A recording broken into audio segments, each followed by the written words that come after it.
Je le dis, hein, les États-Unis, surtout de Donald Trump qui est là, n'a rien à foutre avec Emmanuel Macron.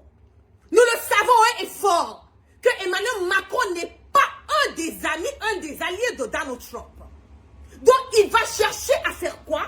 Il va chercher à se cacher maintenant, se camoufler derrière ces pays africains et foutre la merde et le bordel parce qu'aujourd'hui cette France ne vaut rien. Cette France aujourd'hui n'a pas de pouvoir. La France n'arrive pas à obtenir, elle n'arrive pas à jouir de ses intérêts parce que Mali, Burkina, Niger, on a coupé, on a sévré la France. Elle est perdue, elle est déboussolée. On va continuer à écouter. On va qualifier la menace avec eux. Et on va aussi inventer une nouvelle relation. Comme on l'a fait ces dernières années avec le Bénin.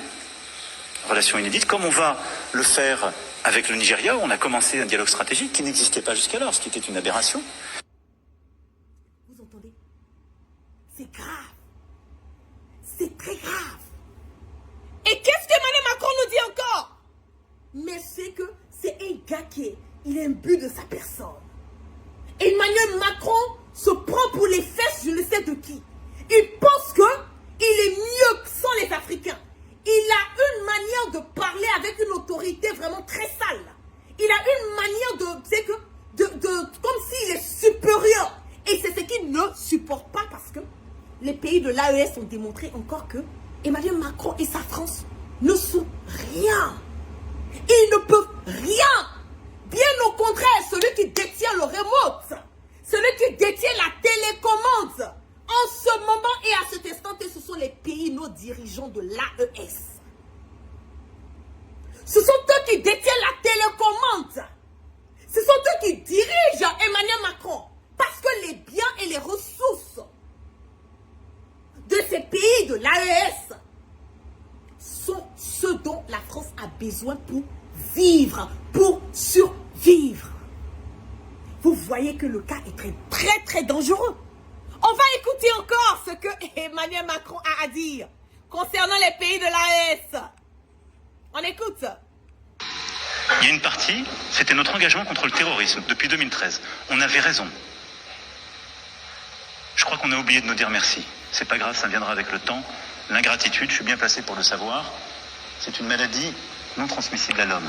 Et je le dis pour tous les gouvernants africains qui n'ont pas eu le courage, vis-à-vis de leurs opinions publiques, de le porter, aucun d'entre eux ne serait aujourd'hui avec un pays souverain si l'armée française ne s'était pas déployée dans cette région.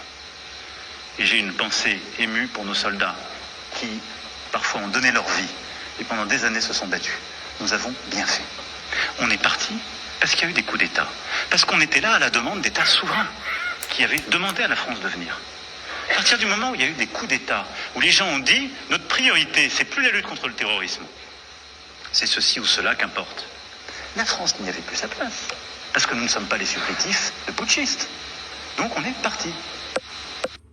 Donc vous voyez que Emmanuel Macron nous dit que les dirigeants africains ont oublié de dire merci à la France. Parce que c'est cette France-là qui les a aidés dans la lutte contre le terrorisme. Mais qui finance ces terroristes? Qui est à la base de ces terroristes? Qui est le père de ces terroristes? Qui donne des armes à ces terroristes? Il faut qu'Emmanuel Macron nous explique.